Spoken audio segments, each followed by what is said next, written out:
So the American Psychological Association puts out a report every year called Stress in America. What they discovered is nearly 3/4 of the people that they surveyed said that they stressed about money at some point in the last month, while more than 1/4 said that they stressed about money most of the time or all of the time. Apparently, increasingly, people are suffering clinical anxiety, depression, they're having panic attacks, losing sleep, losing weight, having marital problems, all due to economic stress. The National Suicide Prevention Lifeline says more frequently than ever they're getting calls due to economic stress. We're freaked out about money as a nation. We are. And remember this, what worries you masters you. What worries you masters you. Now, you know this intuitively. You know this, and you don't want to be worried, and you know what it does to you. That's why you say things this time of year like, okay, I will get my finances in order. I will get out of debt. We are going to learn how to budget. We are going to change our financial profile. We are going to change because you know that your worry about it is starting to do a number on your soul. So let's say that I think I got everybody's attention. I think maybe we're in agreement here. This is an interesting area of struggle. So how do we get a handle on this subject? How do we get this part of our life, the financial part of our life, in order? How do we re-engineer our personal economic lifestyle? That's what I want to explore this morning. But before we dive in, I've got to do this. I've got to subdivide this crowd, and there are a lot of us, I don't know how many are in this room. I got to subdivide us into two distinct groups who have two distinct levels of financial anxiety. Let me start with group one. There are those of you in this room who are living hand to mouth, or day to day, or however you want to describe it. You are in what I would call acute financial insecurity. You are, in essence, broke. Many times you do not know how you're going to make it another week with your family. Now, you've come to this place through any one of a number of factors. I'm not sure which would be true for you. Maybe it's because you've lost your job or you've been unemployed for a long time, or maybe because you're underemployed. Maybe because you had a string of bad luck. Maybe you've been hit with illness. I don't know, maybe you've made poor choices. Or maybe it's just because you've been caught in a cycle of poverty that goes back many years or generations. There's a lot of different reasons you are where you are. And this topic, we bring it up, this is a painful topic. And yes, your stress is very acute. Because there's sometimes you wonder how you're going to feed your kids. You don't know how you're going to get well because you don't have insurance, even though our nation says you need to have it. Your car is falling apart, and it's really making life complicated, and you might even be homeless. Now, this may surprise you in Hamilton County, but here at Grace Church, there are people in this room that last night slept in their car or slept in their truck. It is true. Now, if that is you, if you fall into this group one of acute financial insecurity, here's what I do not want you to hear today. I don't want you to hear any voice of condemnation. I don't want you to hear that. You are not going to hear from me this morning that you need to pick yourself up by your bootstraps. You are not going to hear that. You're not going to hear me say something like, get a job, or why don't you get yourself together, or any one of the other mean things or less than helpful things that some people say when they hear about your struggle. No, I don't want you to hear any of that. Here's what I want you to hear. I want you to hear compassion. I want you to hear that. I mean this sincerely, how sorry we are that you find yourself in this difficult place. And I want you to know that this church will do whatever we can to help you get on your feet.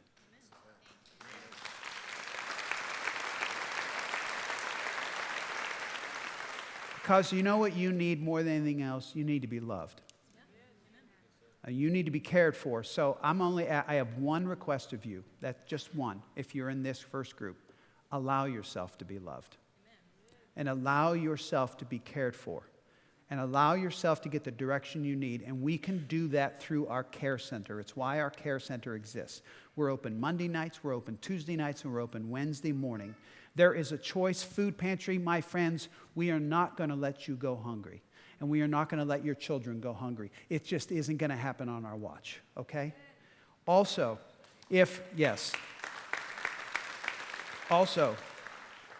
we have, as a part of the care center, a co-op program. It simply is, if you're willing to invest a little more time and engagement with us, here's what we'll do. We'll talk with you about the needs of your vehicle. We have a vehicle services, and maybe we can help get your car in working order, because if you live in Hamilton County, you're not going anywhere without a car that works, right? Because that's the way it works in the suburbs. Also, we have a referral system, and all that simply is we'll sit down with you, love you, ask you questions, and help you get direction for your next steps. Practically, emotionally, spiritually, we'll hook you up with whatever resources we can find in the area for you. We love you, and we understand that you are in a tough place, and we're here to help you move out of your acute financial stress. That's group one. Now let's talk to group two. You have a regular income. You do not have to live hand to mouth. You have a job. You have food. You have a roof over your head. You have a working car. You got health care. And yet, you're stressed about your finances. You worry about money because you're struggling with debt. You got yourself in debt over your head.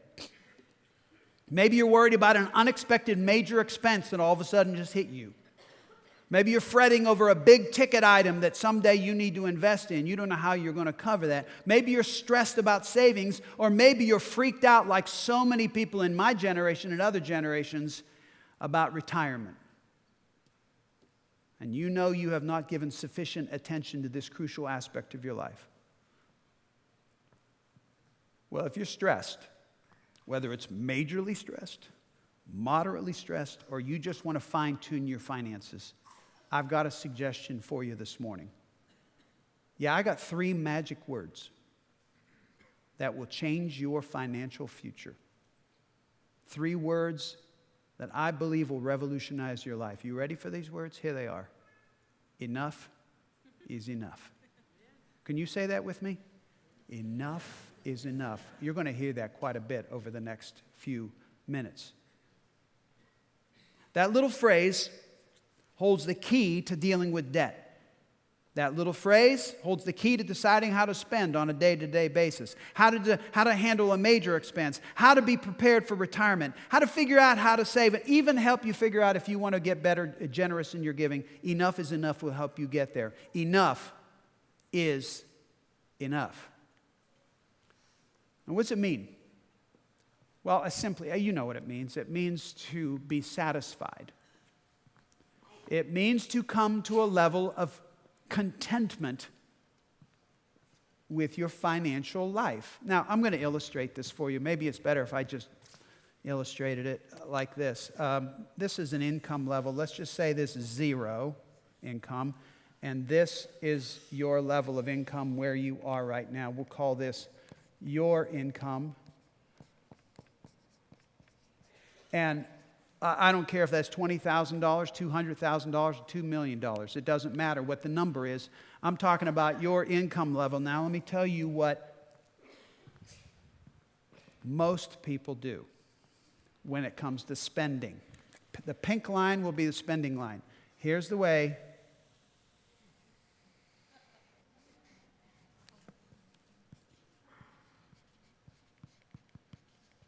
What do most people do? Yeah, they spend every dime that they make. Now, I'm going to tell you what many people do.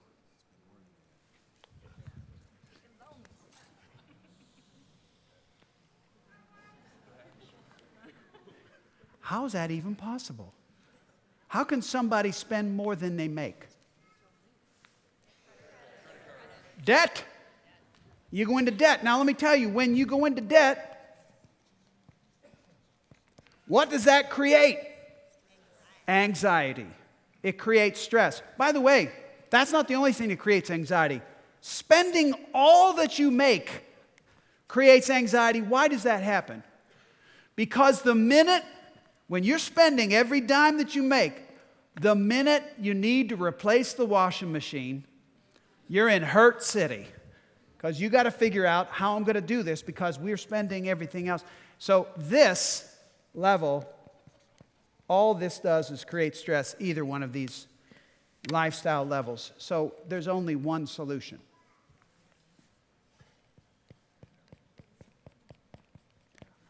I think I'm going to call this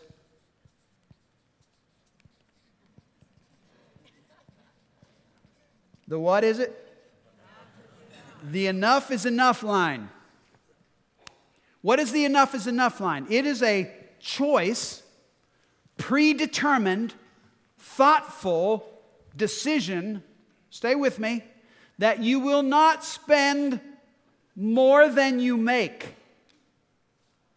Enough is enough. As a matter of fact, if you get really good at this enough is enough line, even when your income rises, this stays the same. It doesn't change. It's a predetermined lifestyle. Enough is enough. Now, what's the beauty of this? What happens with this here, with this money? You can do two things with it. Save or give. And right now, many of you have no capacity to save and no capacity to give. Do you understand why now? I mean, this is the most basic of illustrations. If you are not able to save, whether it's short term for emergency things or whether it's retirement, and you're not able to give when you want to be able to give, it's probably because either, number one, I'm sorry, this is so pedantic, and so it's either because you're spending everything that you make or you're spending more than you make.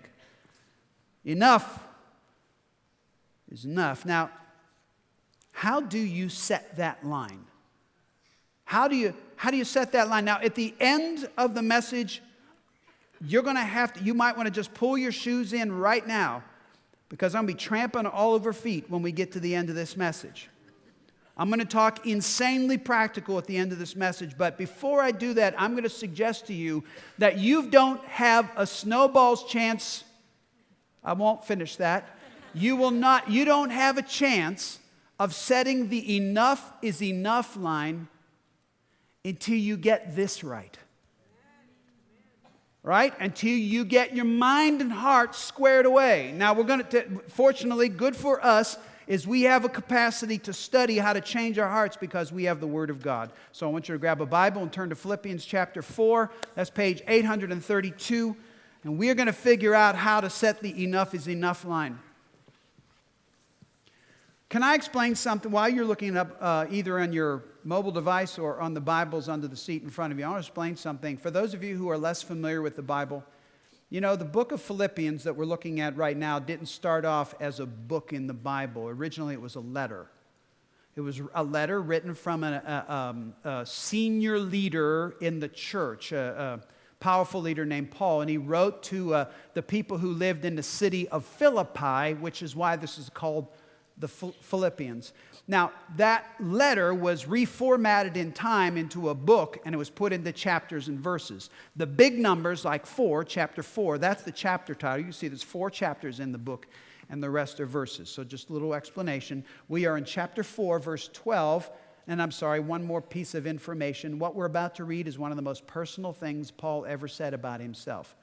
He was not afraid to talk about finances. He was not afraid to talk about his income, and I'll show you what he says in verse 12. I know what it is to be in need. I know what it is to have plenty. I have learned the secret of being content in any and every situation, whether well-fed or hungry, whether living in plenty or in want. I can do everything through him who gives me strength. Now, I'm going to suggest that this is a rather bold thing to say. I have learned the secret of contentment. Interesting phrase, this, I've learned the secret of. The phrase in the original language, in the original Greek, I have learned the secret of, meant, you know when you're entering into a rite or into some sort of group and there's a secret password or a secret phrase or insider knowledge? That's what he's talking about. What he's referring to is at one point he didn't know how to get into contentment room. He didn't know how to get into a lifestyle of contentment. It was all mystery to him. But he says, somewhere along the way, I learned the secret of how to get to this place. Now, the beauty we have in Philippians here, even though Paul's talking to other people, saying, I want you to do this, I want you to do that, I want you to think this, we can read between the lines and we can actually figure out how he learned this secret of contentment. I'll show you. Go back to chapter 4, verse 4. Verse 4. He said, we just sang this a few minutes ago. Rejoice in the Lord always. I'd rather have them come out and sing again. That was so much fun. Rejoice in the Lord always. I will say it again. Rejoice. Or another way to say it is be happy in the Lord. I will say it again, be happy in Him. Have joy in Him. Here's what he's saying to his writers and what he learned about, or readers, and what he was saying about himself is, I have refocused, and I want you to do the same, refocused my source of happiness. I have adjusted my joy target. And my joy comes from God. If we are going to draw the enough is enough line, we have got to learn how to refocus where happiness comes from. Now look, if you and I sat down and had a cup of coffee and we were having a conversation about this, we would laugh if we said, yeah, you know what? None of us here believes, neither of us would believe that happiness comes from material things, right? I mean, give me a head nod. We're all in agreement, right? Happiness does not come from it. Thank you. You're playing well with others. Happiness does not come from material things. But what is our problem? That we say one thing and we do another. We say that happiness does not come from material things, and then we go out and we prove it by the way we spend that happiness comes from material things. I'm telling you, what we need to do is refocus the source of our joy. Look, let's be honest. What really brings you the most joy? It's not material things. What is it? It's relationships, right? It's knowing your calling. It's having meaning in life. It's participating in the grandness of God's design for this world. That's what brings happiness. So all I'm saying is we're going to have to spend some time figuring out how I can shift my joy target. Because if I don't do that and I continue to persist, I'll continue to make material things my source of joy. And we're not going anywhere on this unless that changes. Let's go on. Verse 6. Do not be anxious about anything, but in everything, by prayer and petition, with thanksgiving, present your requests to God. And the peace of God, which transcends all understanding, will guard your hearts and your minds in Christ Jesus. Okay, look, this is about to get ridiculously simple. You want to draw a new contentment line in your life? You want to adjust your lifestyle, financial lifestyle? Wait for it. Pray about it. Pray about it. Don't be anxious about anything, but in everything by prayer and petition. Begin to unload your financial anxiety through prayer. I think that most of us are far better worriers than we are prayers. Amen? We got the worrying thing down pat. Why is it we cannot turn that worrying into prayer? What keeps us from sitting down, getting on our knees and saying, I'm worried about this, it's mastering me, I give it to you. We have got to learn how to pray. We need to know how to talk to God about our money stress. The way we describe it around here is when something is big enough to pray about, we circle it. And we stand in that circle and we say to God, I'm not leaving this circle until you answer my prayer. It is time to take our financial insecurity, put a big circle around it, stand in that circle and say, I'm going to wait for you to answer my prayer. And you know what happens? He begins to bring, listen, if you pray more, you will spend less. Try it. If you pray more, you will spend less because you will stress less, because the peace of God, which transcends all understanding, will guard your hearts and minds in Christ Jesus. This is the way it works. And lo and behold, the more you pray, the more you go, I think we can do this. So first, you're going to adjust your joy target. And second, we are going to pray. Now, I'm going to give you a very practical thing you can do this week. First of all, you can come back here on Wednesday night on 7 o'clock. If you've never been to our prayer gathering, you need to come to a prayer gathering this Wednesday night. And you say, I don't know how to pray. We're going to teach you how to pray this Wednesday night. And we are going to worship, and it's going to be wild and woolly. And we are going to pray, and we're going to make circles, and it's going to be awesome Wednesday night at 7 o'clock. Second, I'm happy to announce to you that on February 8th, this church is going to engage in the 40-day prayer challenge. We're going to pray every day from February 8th to March 18th, and we're going to use this little book, Draw the Circle. It comes from the book The Circle Maker, but this is the second book, and it is a series of 40 little devotionals. I'm writing a guide to go along with it. Can you imagine 5,000 people praying every day for 40 days? That's my goal, and it will transform you and it will transform this church. All right, let's go on. Go back to verse 6. Do not be anxious about anything, but in everything by prayer and petition. With thanksgiving. Present your request to God. Okay, so here is another key point. We're going to refocus our joy target. We are going to pray, and then we are going to practice gratitude. Gratefulness for what you have. This is another key to contentment. I'm going to go right out and say this. This is not possible. The enough is enough line is simply not possible unless we're practicing gratitude. Here's why. Maybe you've heard this little bromide, this little statement before. Never let the things you want make you forget the things you have. Can I twist that around? How about this? Always let the things you have make you forget the things you want. Always let the things you have. So spend time thinking about what you have. And my suggestion is, I believe that the more we're grateful for what we have, the less the other stuff is going to look good to us. Because I'm happy in what I have. All right, let's wrap this up. Verse 8. Finally, brothers, whatever is true, whatever is noble, whatever is right, whatever is pure, whatever is lovely, whatever is admirable. You get the idea. He could go on and on and on. If anything is excellent or praiseworthy, I want you to think about such things. Now, here's what I think he's saying. You need to have a revolution of your mind. You're going to have to change the way you think. If you want to achieve contentment and say enough is enough, you have to change your whole thought pattern. Because to go from the way they were thinking to everything is true and noble and right and pure and lovely and admirable, that's a huge list. That's a major shift.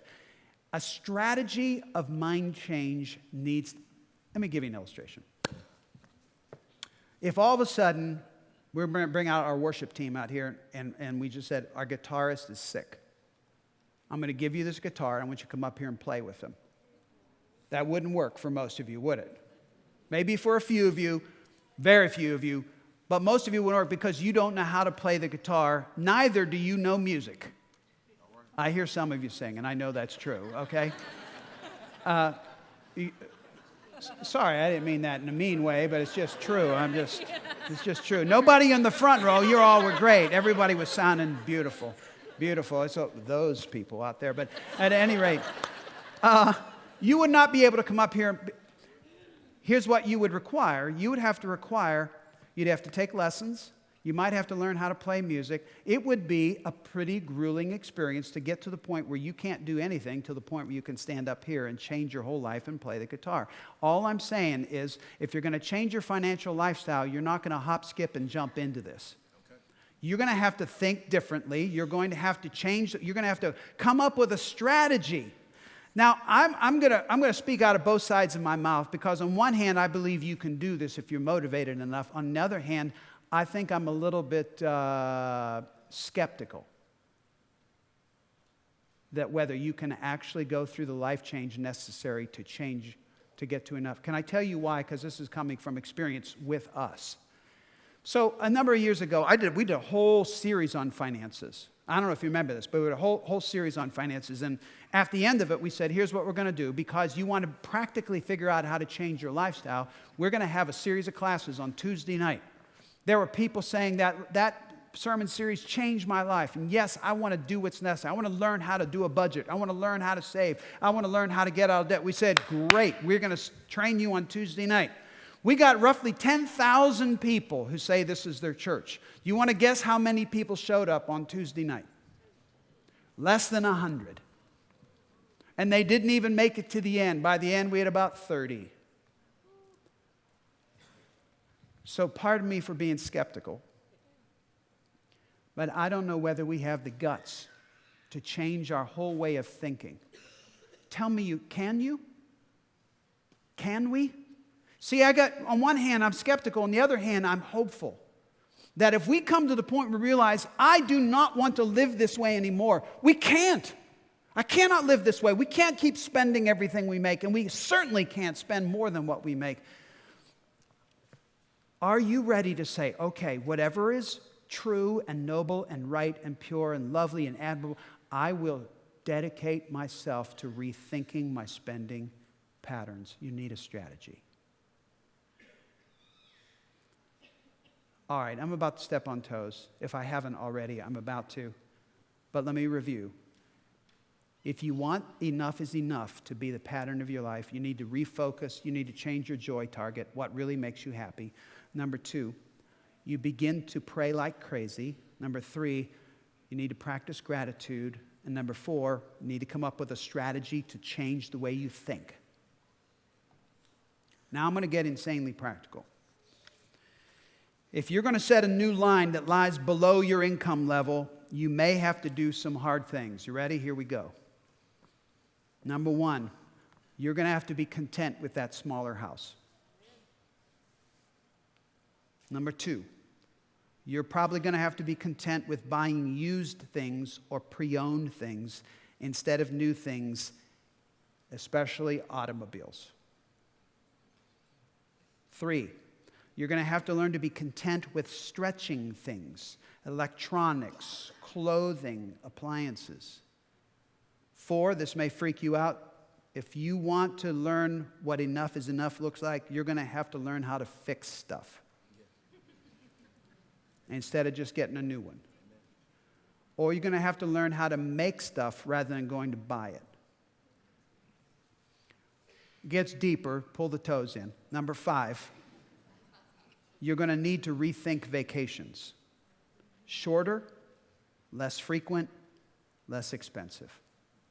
And pardon me for going on a little bit of a rabbit trail here. But are you already at that point? Okay, sorry. But you do not have to buy your children's happiness with expensive vacations. You do not have to do that. And this is really going to be hard. Some of you are blended families. And as a blended family, you know that you get the kids some of the time. And when you have the kids, I know you want to do all you can to give them the best time possible. But can I remind you, you don't have to do that by spending a lot of money on them, because what they really want is you. Okay? Change how we view vacations. Ready for this one? Save, then buy with cash. Amen. Save, then buy with cash. Number 7 is for me. Nobody else has to listen. Eat more simply, Dave. All right, I will. Well, except I have a little caveat at the end here. I'll come to that in a minute. Number 8, this also applies to me or applied to me. Have a reasonable wedding celebration.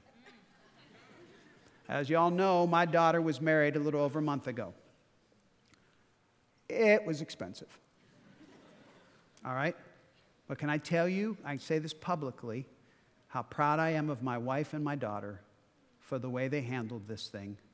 and they did it reasonably. I'm very proud of the two of them, and I love them for that. And we had a great time. And number 9, this may be the hardest for some of you, especially if you're younger, if you're in high school. Listen carefully. You remember why we're saying this? Because enough is enough. Finding a contentment line. You need to choose your higher education wisely and carefully. Amen. I have a question for you. Is a $75,000 a year school really that much better than a $25,000 a year school? You need to think this way. Now, here's my caveat and my side note, and then we'll wrap it up and we'll go home. Side note, there are times worthy of blowing it out. There are times worthy of great celebration and, yes, even spending a little money. Because austerity is not necessarily godly. But if you are going to blow it out, save for it. Celebration is more enjoyable in moderation and without debt. All right, I'm going to drop my skepticism because right now I think we can do this. I'm not skeptical. I believe together, if we determine that we are going to live enough is enough, we can do this. We can. You can. I promise you. Yes, it will take time. Yes, it will. But you can do this. And it will bring so much more peace and so much more joy if you don't have this sword hanging over your neck. I know what it is to be in need. I know what it is to have plenty. I've learned the secret of being content in any and every situation, whether well-fed or hungry, whether living in plenty or in want. I can do everything through Him who gives me strength. Or in other words, enough is enough. Now, before we walk out of here, we have a few minutes. Here's what we're going to do. We're going to do a brief recap. This, by the way, ends this series. The I Will series is over. But we wanted to do a real quick recap and give you an opportunity to solidify what God wants you to do as a result of this sermon series. So let's review just briefly.